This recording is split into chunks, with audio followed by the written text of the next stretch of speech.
There are something like 100,000 coots in England. They're to be found on reservoirs and ponds all over the country, and so wherever you are, you can probably indulge in a bit of coot watching. They're easy to spot because of their white beaks and the white shields on their faces. The only bird likely to be confused with a coot is a moorhen. Notice that the moorhen has a red beak with a yellow tip and flashes of white under its tail and on its side.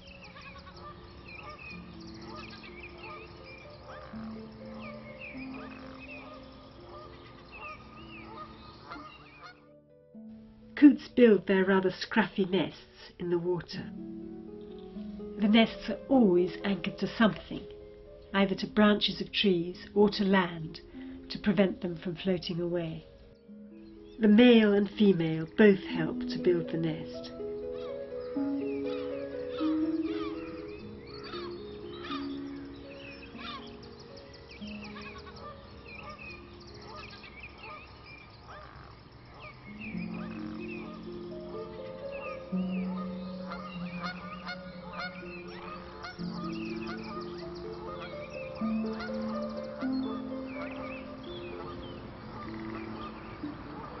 The female produces between 5 and 15 eggs in the spring. She sits on the eggs for about 3 weeks.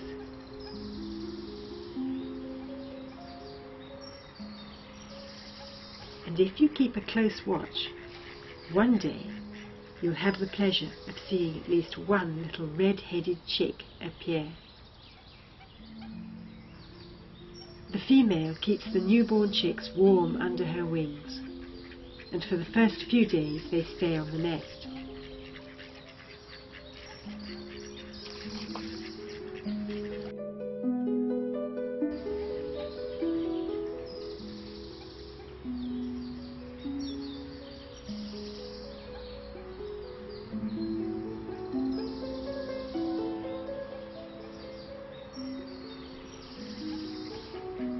It's fun to compare coots' behaviour with other birds. Great-crested grebes carry their babies on their backs for the first few days.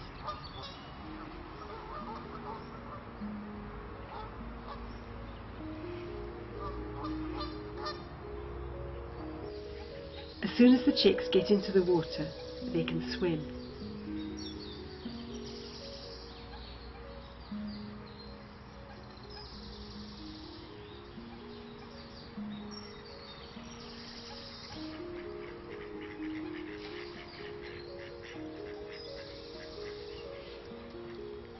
They grow quickly, and soon their black fluff turns grey, and they lose the red around their heads.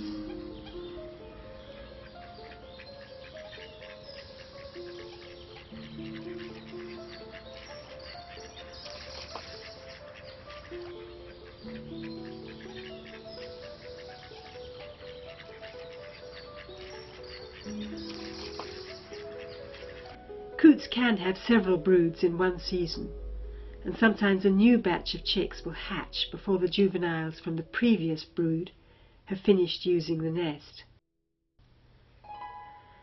This mother seems to want to keep the nest for the new chicks.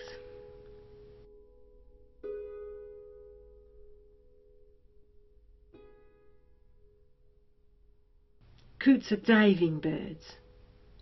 They eat waterweed and small creatures such as snails and insect larvae.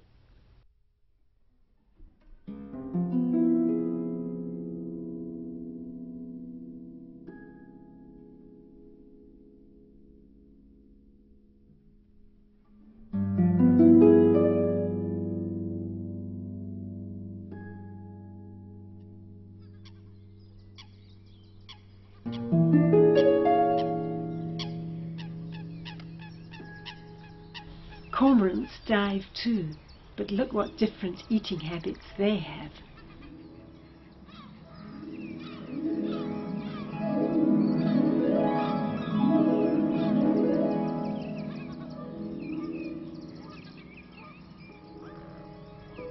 Winter makes feeding difficult for all birds.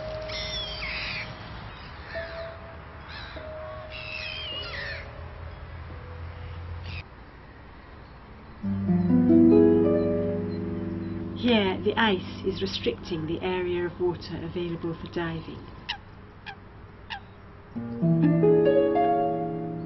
Coots will often leave the water to feed on land, especially in winter.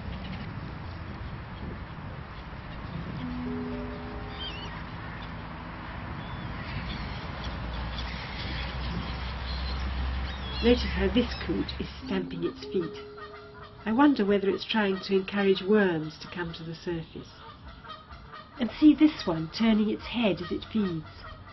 I'm not sure whether it's trying to hear better or trying to see better.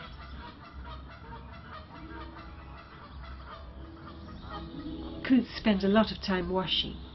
They have to do this to get rid of parasites and to keep their feathers in good condition. This is a matter of life and death. They need well cared for feathers to be able to fly, and flying is important because they need to fly to protect themselves from predators. Their feathers are also essential for keeping them warm.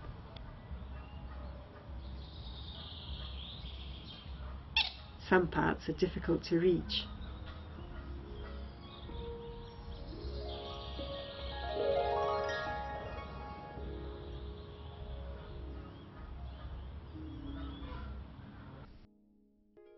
Their feet are bluish. They're not webbed like ducks' feet, but the toes are lobed. The lobes are sort of flaps, which help to make the feet work a bit like paddles for swimming.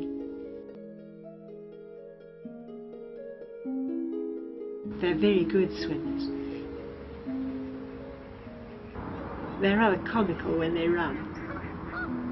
And when they fly, there's a lot of flapping and not much elegance.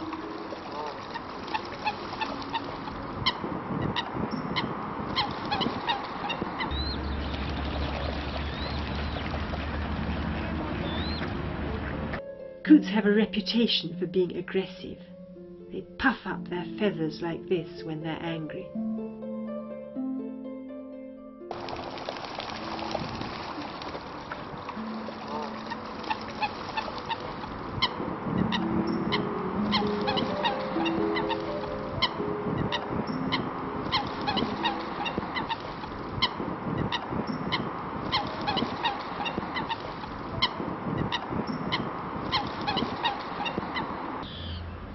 With such an active lifestyle, coots also need time to rest.